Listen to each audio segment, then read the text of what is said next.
La cité Tunkalafia pour la diaspora malienne à Banankoroni. Vous résidez à l'étranger, vous souhaitez faire partir du projet de la nouvelle cité moderne de Tunkalafia à Banankoroni.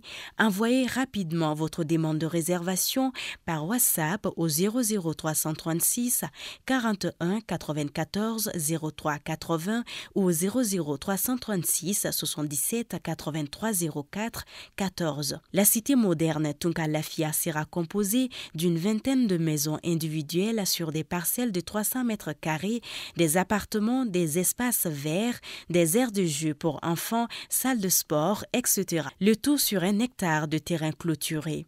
Après l'acquisition des parcelles, vous avez le choix entre la construction avec Tunkalafia d'une villa 3 chambres plein pied à partir de 26 millions de francs CFA ou d'un duplex 4 chambres à partir de 35 millions de francs CFA.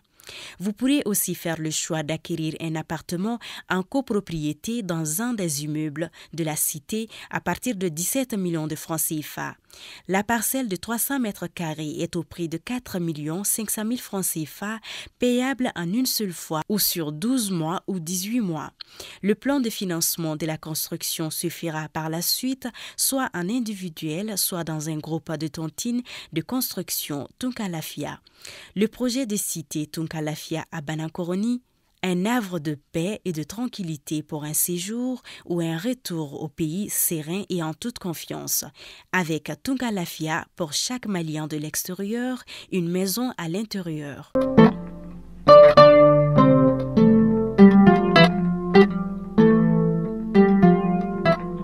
Bonjour à tous, bonjour à toutes, c'est toujours un plaisir de vous retrouver. Bienvenue dans ces flashs d'informations.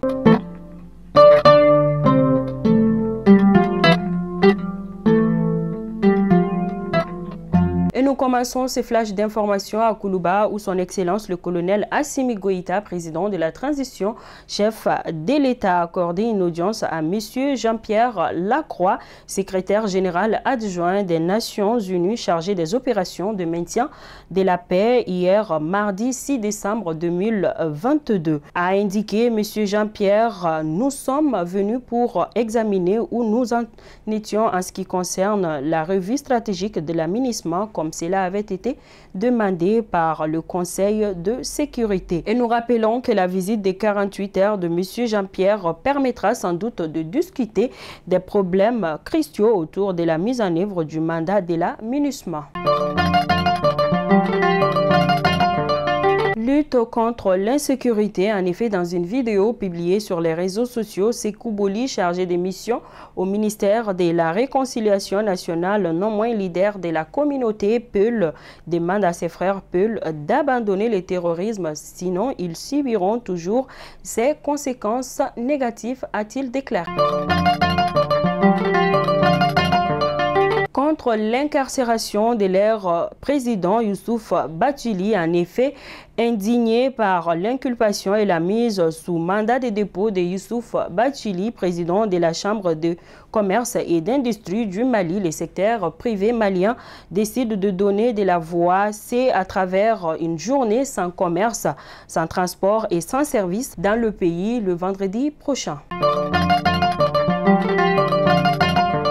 En Songo, des hommes armés non identifiés ont fait éruption hier dans les villages de Ntingar, commune d'Ansongo, et 2 autres villages, Inalabab et Tolete, commune de Tiama. Des habitants de ces villages indiquent que les présumés djihadistes ont exécuté plusieurs personnes sans aucun motif. L'information a été confirmée par les autorités locales d'Ansongo. Ainsi, nous prions le bon Dieu pour le retour au calme. Ainsi, nous souhaitons toutes nos condoléances aux cœurs attristés. Hier, mardi 6 décembre 2022, l'usine Diago à Kati a été victime d'un incendie. Les agents de la protection civile de Koulikoro se sont rapidement déplacés sur les lieux pour éteindre le feu. À présent, les actualités hors de nos frontières au Sénégal, frustration, indignation et colère après une bagarre à l'Assemblée nationale où les altercations entre députés sont récurrentes. Cette fois, les organisations de défense des femmes dénoncent la violence dont a été victime une parlementaire frappée par deux de ses collègues pour des propos qu'ils jugent irrespectueux contre leur chef religieux. Elle a dû être hospitalisée. Les deux députés de l'opposition sont recherchés par la police. Et nous clôturons ces flashs d'information en République démocratique du Congo. Les M3 affirment être prêts à se retirer des territoires occupés dans le Nord Kivu et à participer au processus de paix engagé par la sous-région. Fidèles abonnés de Malick Funafoni, c'est donc tout pour ces flashs d'informations. Je vous donne rendez-vous demain pour une autre édition. D'ici là, portez-vous bien, que Dieu bénisse le Mali et qu'il protège nos femmes. Merci et très bonne journée de mercredi à tous.